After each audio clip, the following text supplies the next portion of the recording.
Kalau yang aku ngobrol sama teman-temanku sendiri ya, sekali lagi ini kan teori ya, konspirasi ya, nggak tahu benar atau salah segala macam.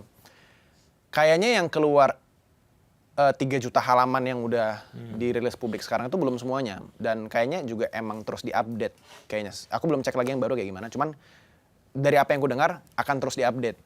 Dan kalau emang bakal terus diupdate, berarti yang keluar kemarin 3 juta halaman itu baru kayak tip of the iceberg.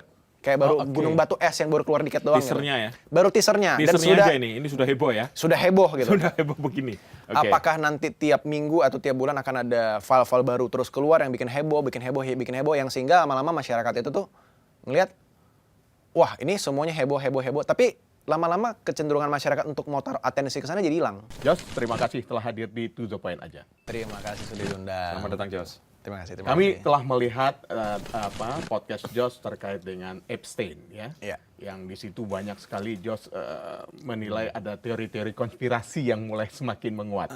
Oke. Nah, sebenarnya tertariknya George itu terkait dengan skandal pelecehan seksual yang juga mencuat ataukah karena elit-elit yang disebutkan dalam The File itu? Oke, I see. Kalau Epstein Files sebenarnya kan udah lama ya dari beritanya dari tahun 2019 dia meninggal di sel segala macam. Itu udah terkubur lah secara case-nya gitu masalah pelecehan seksual. Cuman yang menjadi unik itu adalah ketika file itu keluar dari DOJ, banyak sekali nama-nama yang muncul yang awalnya itu tidak berdosa, innocent. Sekarang kita jadi bertanya, ini orang ini jadi benar nggak ya gitu. Bahkan ada nama-nama orang Indonesia juga ada dalam kan itu. Cuman ya nggak mau sebut lah di sini. Itu nanti. Oke. Jadi bahkan di konten aku sebut misalnya contoh kayak misalnya Elon Musk gitu. Elon Musk mungkin bagi banyak orang ada yang mengira bahwa dia adalah orang-orang yang baik, dia mau bikin umat manusia supaya bisa pergi ke luar angkasa segala macam. Baik, tujuannya baik lah dibikin company ini.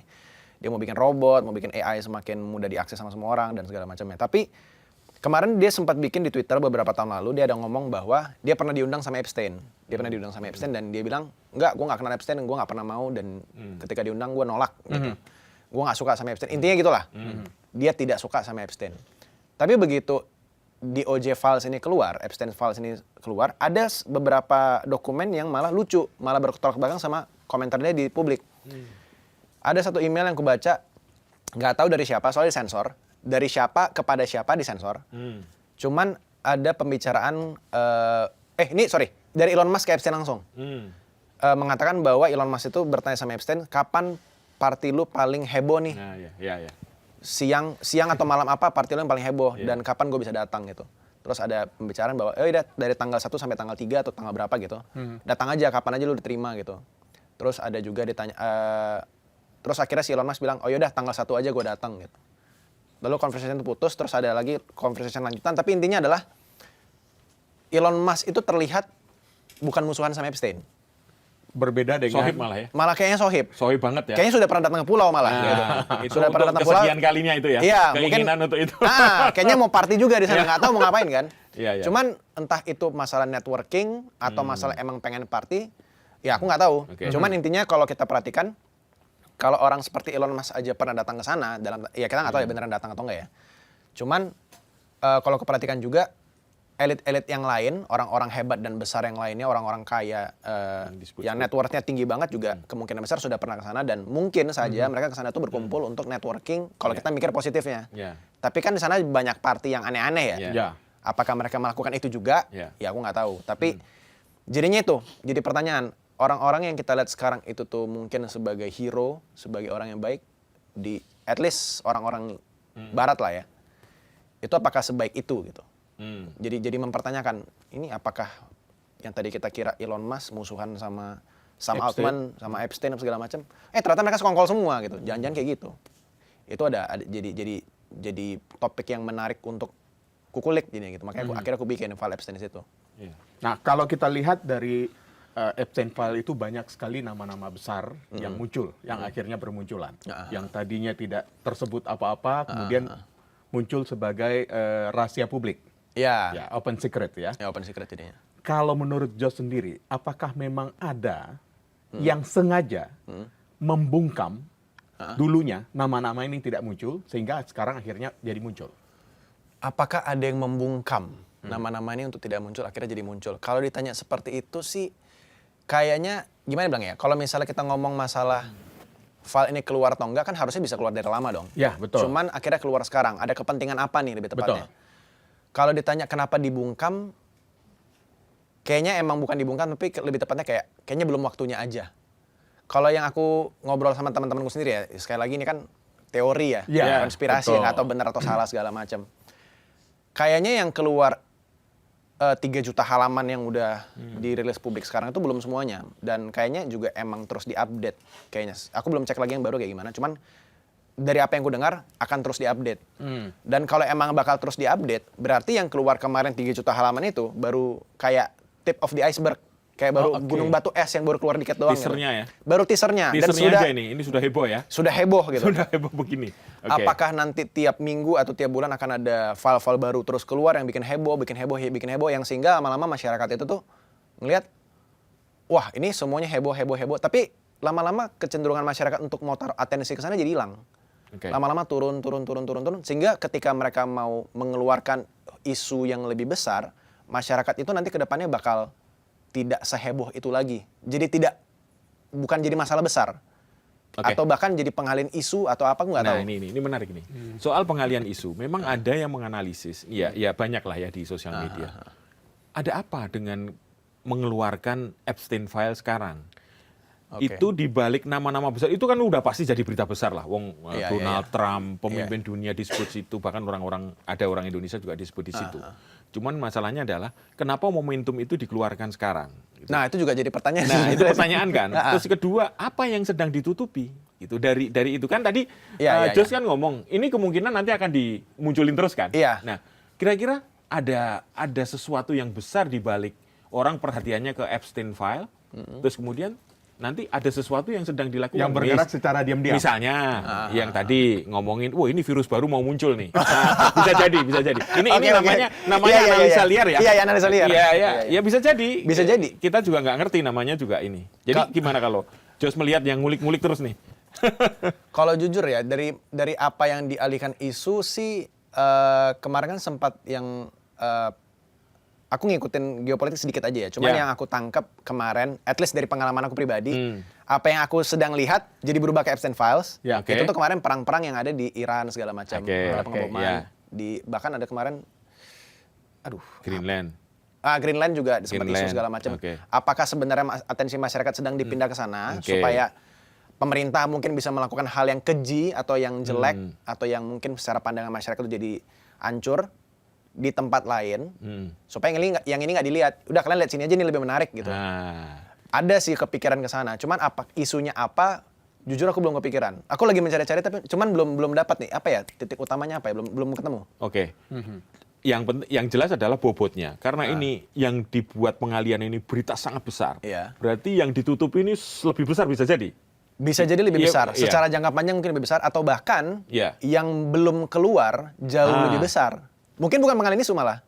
Mungkin sebenarnya cuman tadi gue bilang, cuman masalah supaya orang-orang jadi berekspektasi lebih rendah. Oh ya udah ini kan kemarin juga ada. Ya udah minggu lalu juga ada, minggu lalu. Ya paling sekarang ya apa sih gitu. Paling gitu doang.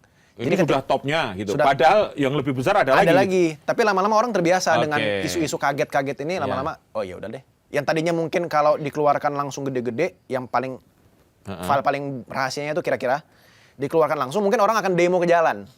Tapi mungkin gara-gara dibikin skalanya kecil, walaupun udah gede ya.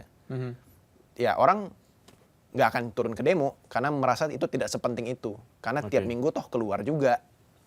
Ada kepikiran ke sana juga. Itu jadi dua teori yang berbeda. Kalau dari pandangan Jos sendiri, dengan dikeluarkannya secara perlahan-lahan, hanya sedikit, dicicil gitu ya, seiprit gitu yang dimunculkan. Ini hanya memang ingin menyirami hasratnya masyarakat global dengan isu teori-teori konspirasi. Menarik. Karena kalau kita lihat setiap isu-isu yang menggunakan teori konspirasi itu selalu jadi ramai diperbincangkan publik. Iya. Kalau kita ngeliat dari sudut pandang itu sih, aku selalu percaya gini, ketika sesuatu itu dilakukan dalam skala yang besar, itu pasti untuk kepentingan sekelompok orang atau seseorang. Positifnya buat dia apa gitu. Misalnya sekarang kan, kalau nggak salah tuh Epstein Files sampai aku correct me if I'm wrong ya. Iya. Kalau nggak salah itu tuh pas sebelum dikeluarin, Donald Trump bahkan sampai tanda tangan executive order untuk dikeluarin. Aku nggak tahu benar atau enggak. Tapi seingat aku di memoriku itu ada. Kalau Donald Trump aja sampai setuju, dan bahkan nama dia kan, dia juga tahu pasti nama dia ada muncul di Udah sana. pasti Betul. kan? Pasti ada. Oke. Kalau aku memposisikan diriku as Donald Trump, kenapa aku mau menandatangani itu? Itu pertanyaan. Kan itu jelek buat citra dia juga. Karena pasti nama dia muncul berkali-kali. Which is dia tahu juga. Paling Dia kan banyak kali. Mungkin. Yang paling banyak disebut nama Donald Trump tuh. dia tanda Ratusan tangan. kali. Dia Iya. tanda tangan and then file itu cepat atau lambat akan rilis. Iya. Apakah Donald Trump punya kepentingan di sana? Aku jujur belum kepikiran kecuali untuk pengalihan isu. Atau bahkan ada orang di atas sana yang lebih tinggi daripada Donald Trump yang menyuruh dia untuk tanda tangan atau ya oke, file ini keluar gitu. Sehingga untuk kepentingan yang lebih besar lagi yang bahkan presiden aja tuh nggak sanggup untuk mengontrol orang-orang tersebut karena lebih elit lagi daripada dia gitu. Oke, berarti gini. Orang-orang ini kan ya orang meyakini ini orang-orang tersandra semua gitu. Para Iya. pemimpin dunia Bisa bahkan, jadi ya. Apa namanya yang disebut di situ pengusaha kelas kakap, pangeran dari Inggris, dari Arab Saudi, itu lagi disandra oleh suatu kekuatan yang sangat besar. Kira-kira gimana itu? Aku percayanya bahwa elit global itu tuh bukan satu kelompok atau bukan satu orang, Ya, bukan satu keluarga. Misalnya kayak Rothschild, itu kan yang orang udah tahu lah itu emang Ya, oke. wah, Itu sering disebut lah sering ya. itu mana-mana, wah itu Illuminati apa segala Iya, macam. iya. Aku percaya bahwa elit global itu tuh adalah beberapa kelompok orang Iya. dari berbagai belahan negara dan benua gitu. Di Asia juga kita punya elit global kita, di Jepang Cabangnya. mungkin atau di US atau di Setiap negara ada setiap lah ya? negara atau Oke. setiap benua Oke. pasti ada lah. Oke. Nah, yang menurut aku terjadi itu dengan elit global, mereka ini punya kepentingan yang sejalan, Oke. atau punya kepentingan yang Sama. seirama lah. Sehingga akhirnya mereka berkumpul ke satu tempat atau punya organisasi atau apapun itu, mereka berbicara untuk dirundingkan supaya mereka punya kepentingan yang sama ini bisa saling jalan. Tapi aku juga cukup yakin ada juga sekelompok elit global yang kepentingannya bukan di sana. Jadi akhirnya bentrok, jadi akhirnya ada Oke. politik, jadi segala macam. Ya aku lebih percaya ke situ. Bukan wah elit global tuh kayak boneka, kita boneka terus kayak aku itu kurang percaya sih. Lebih percaya kalau mereka tuh Mereka- punya kepentingan. Oke. Dan kalau ditanya kepentingannya buat apa, mereka ini kan jatuhnya uang itu tuh udah sampah lah. Iya, betul. Mereka mau makan apapun besok bodo amat, Iya. mau beli Mau gedung makan apa, siang di mana, makan malamnya beli di mana. gedung ini, beli gedung itu, bodo amat gitu loh Iya, tiap hari. iya. Jadi yang mereka cari itu bukan uang lagi, tapi lebih kepada kekuasaan dan kontrol menurut aku. Oke. Jadi apa nih yang resource yang mereka belum bisa kontrol semuanya, which is adalah menurut aku masyarakat itu sendiri. Masyarakat harus ngapain, masyarakat mau gimana, kondisi mereka hidup kayak gimana, itu kalau mereka bisa kontrol, itu ya itu end game-nya menurut aku. Yang mereka bisa lakukan kalau uang itu udah bukan masalah lagi. Nah jadi kepentingan-kepentingan ini apa menurut aku? Mereka akan berusaha untuk bekerja sama. Gimana caranya membuat sebuah sistem sehingga akhirnya para orang-orang pekerja ini, para masyarakat-masyarakat yang mayoritas ini bisa dikelompokkan dan akhirnya bisa dikendalikan dengan lebih gampang. Entah itu dengan teknologi, entah itu dengan propaganda, entah itu dengan campurannya dan segala macamnya. Dan menurut aku mereka semua arahnya pasti akan ke sana. Karena kalau misalnya mereka ngelakuin sesuatu kayak cuman wah Epstein Files keluar, terus kayak cerita-cerita konspirasi keluar segala macam, ya buat apa kalau nggak ada kepentingan? Subscribe, share, like, and comment. Subscribe, share, like, and comment. Subscribe, share, like, and comment. Subscribe, share, like, and comment. Subscribe, share, like, and comment.